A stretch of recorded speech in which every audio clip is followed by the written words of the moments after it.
guys, welcome back to my channel. If you're new here, my name is Emily and I read a lot of books and I like to talk about them. Today I thought I would do a little bit of a relaxed, laid-back video. I just want to talk about books that are on my TBR.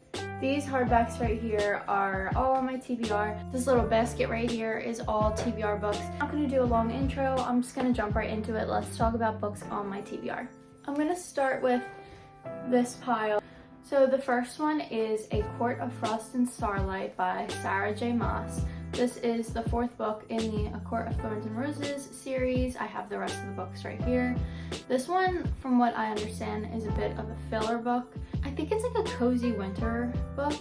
So I would like to read that very soon while it's still winter time here. I just haven't really felt a need to like grab it recently, but I should. Alright, and the other paperback book in this pile is Old School by Tobias Wolff. I picked this up at Barnes & Noble like 2 weeks ago. It was part of the buy one get one 50% off sale, so I grabbed it. It sounded interesting. So this is a fiction book, but I believe it is also considered a memoir because it is highly influenced by the author's experience at his own boarding school that he attended. It's a bit of a weird plot. It takes place at this all-boys private school in 1960.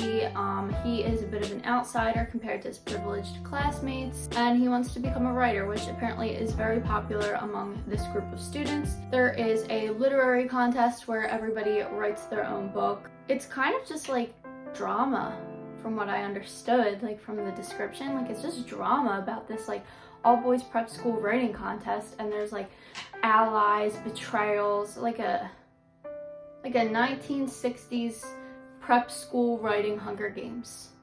That could totally be like not at all what it's about. I'm trying to read more marginalized authors, but I did see this and I thought I would enjoy it, so I picked it up. The next book is Lessons in Chemistry by Bonnie Garmis. I'm not going to lie, the only reason I picked this up was because it was voted Barnes & Noble's Book of the Year in 2022, so I felt like I had to get it. I had FOMO, I'm not going to lie. Let me read you the description because I don't really know it, so I don't trust myself to give a good description. Chemist Elizabeth Zott is not your average woman. In fact, Elizabeth Zott would be the first to point out that there is no such thing as an average woman. But it's the early 1960s, and her all-male team at Hastings Research Institute takes a very unscientific view of equality. Except for one, Calvin Evans, the lonely, brilliant Nobel Prize-nominated grudge holder who falls in love with, of all things, her mind. True chemistry results. Like science, though, life is unpredictable, which is why a few years later, Elizabeth Zott finds herself not only a single mother, but also the reluctant star of America's most beloved cooking show, Supper at 6. Elizabeth's unusual approach to cooking, combine 1 tablespoon acetic acid with a pinch of sodium chloride, proves revolutionary. But as her following grows, not everyone is happy. Because, as it turns out, Elizabeth Zott isn't just teaching women to cook. She's daring them to change the status quo. Laugh out loud funny, shrewdly observant, and studded with a dazzling cast of supporting characters. Lessons in Chemistry is as original and vibrant as its protagonist. So from what it sounds like, it's just like a literary fiction feminist novel. I'm not rushing to read this, but I do think I will enjoy this, so it is still high up on my TBR. The next one I'm going to talk about is Carrie Soto is Back by Taylor Jenkins Reid. This is very high up on my TBR because I have very quickly fallen in love with TJR's writing. It's just like, it sucks you in and you cannot stop reading. I'm actually currently reading The 7 Husbands of Evelyn Hugo. I'm so late to the game on that one and I'm obsessed already. So Carrie Soto is about a female tennis player. She holds this world record in tennis and somebody threatens to take that record, so she comes out of retirement, and that is all I know about this book. I've heard nothing but phenomenal things though, so this is very high up. Alright, the next one we have is The Fortunes of Jaded Women. Okay, so from what I understand, this is a book about powerful female characters, which we love. So I believe there is this matriarch of the family who is cursed by a witch that she and her descendants will never know love or happiness, something along the lines of that, and it follows down their family line.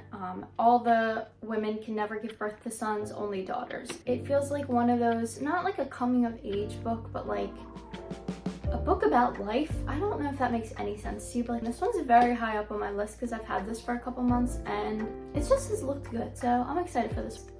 Okay, the next one is You're Invited by Amanda J. Asissa. So this woman gets invited to her ex-best friend's wedding and she finds out that her ex-best friend is marrying her ex-boyfriend. lots of drama from the get-go. So she makes a plan to go to this wedding with one thing in mind: she is stopping the wedding. She travels for the wedding, she gets there, and there are a lot of rumors going around about her. She feels like she has a target on her back and somebody is after her, and then lo and behold, the bride goes missing before the wedding. You slowly figure out that each wedding guest kind of has their own secret. It just sounds super interesting and like murder mystery. I'm super excited for this one. When I'm in the mood for like a thriller murder mystery, this is definitely the next one I'm going to pick up. Okay, the next one we have is The Golden Couple. This is by Greer Hendricks and Sarah Pekkanen. Wealthy Washington suburbanites Marissa and Matthew Bishop seem to have it all, until Marissa is unfaithful. Beneath their veneer of perfection is a relationship riven by work and a lack of intimacy. Marissa wants to repair things for the sake of their 8-year-old son and because she loves her husband.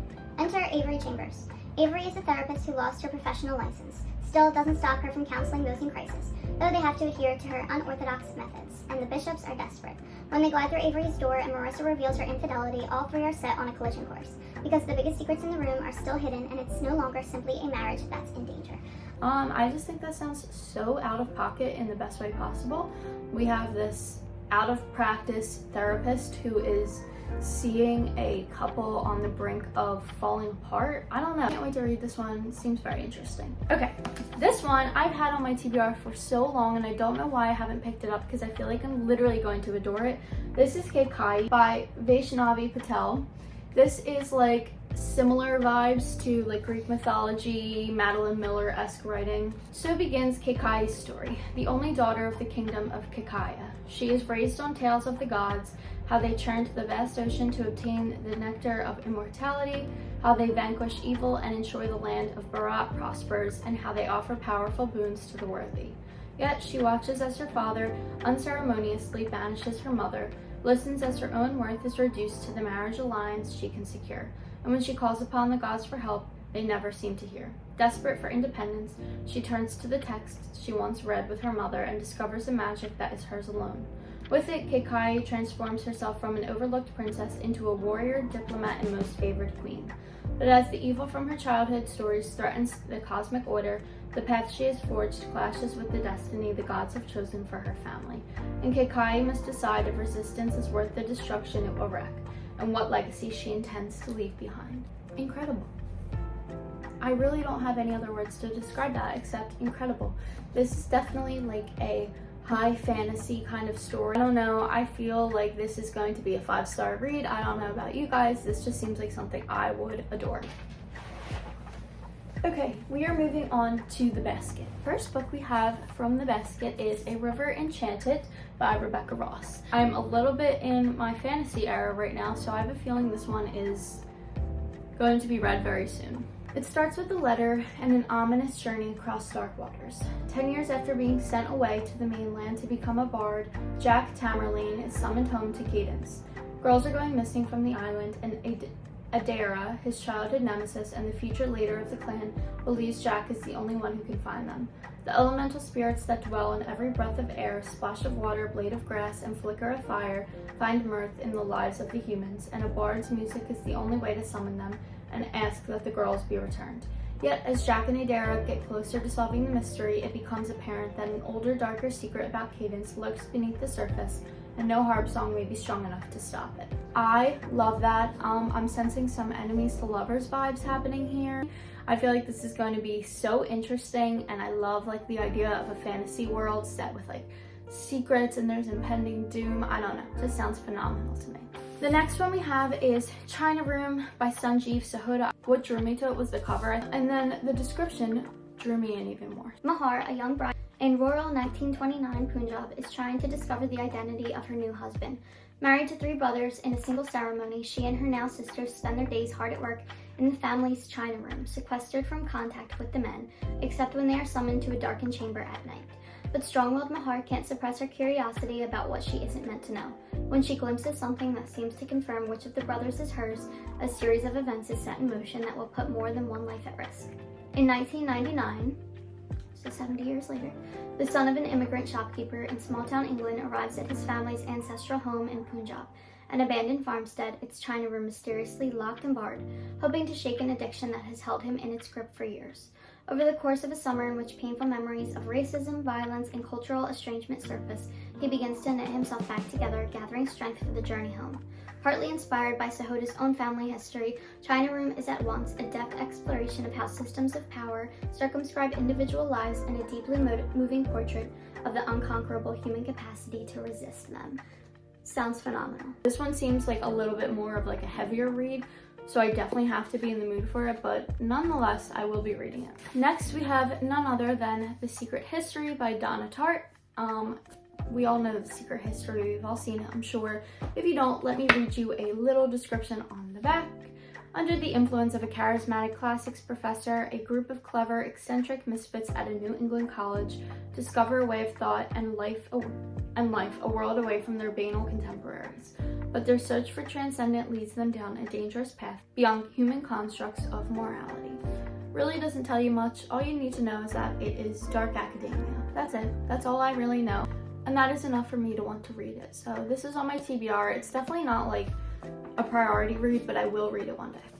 Okay, next we have All the Light We Cannot See. This is by Anthony Doerr. This is a historical fiction. Sounds phenomenal. Sounds like it's going to make me cry my eyes out. Let me read it to you. Marie-Laure Leblanc lives with her father in Paris near the Museum of Natural History where he works. When she is 12, the Nazis occupy Paris, and father and daughter flee to the walled citadel of St. Malo, where Marie-Laure's reclusive great-uncle lives in a tall house by the sea. With them, they carry what might be the museum's most valuable and dangerous jewel. In a mining town in Germany, Werner Fennig, an orphan, grows up with his younger sister, enchanted by a crude radio they find that brings them news and stories from places they have never seen or imagined. Werner becomes an expert at building and fixing these crucial new instruments and is enlisted to use his talents to track down the resistance. Marie-Laure and Werner, from warring countries, both having lost many of the people they loved, come together in St. Malo. As Doerr illuminates the ways against all odds, people try to be good to one another. A very sad historical fiction, I think. I think it's going to be incredible though. I've heard great things. I've heard some people say it's slow, but I kind of expect that from like a historical fiction like this. I don't really expect it to be super fast paced. So once again, a book I need to be in the mood for, but I will be reading it. Okay, I read the first book in this series, A Good Girl's Guide to Murder. This is the second book, Good Girl, Bad Blood by Holly Jackson. If you have not read the first one, I highly recommend. I thought it was phenomenal. I see a lot of people hate on that book on TikTok and I'm not sure why, but I loved it. I thought it was so fast paced. There were some parts where I was like, okay, could have called that, but then like it at the end it like twists again and you're like, oh, did not see that coming. And I'm hoping that this is the same. So if you're looking for like a YA murder mystery that is very fast paced, I recommend this series. I'm really excited to read this book. I just, for whatever reason, haven't gravitated towards it. And I think the longer I wait, the longer it will take me to read, unfortunately, but I will read it.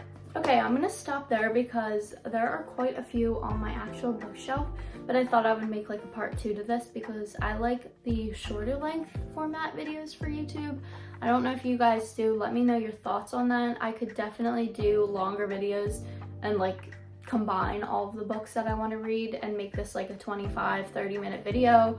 If that's what you prefer, I could totally do it. I just feel like I personally like videos that are like under 15 minutes. So that's what I make. I don't know. Let me know though, because I can change it. So that is it for today. Those are just a couple of my TBRs. Maybe you found a book you want to read from this. If you did, let me know. If you've read any of those and you have any thoughts, let me know. Of course, be sure to check out my socials if you're interested. They are right here. I am at Emily's Books with 2 M's on Instagram and TikTok. And thank you guys so much for watching. I hope you have a wonderful rest of your day.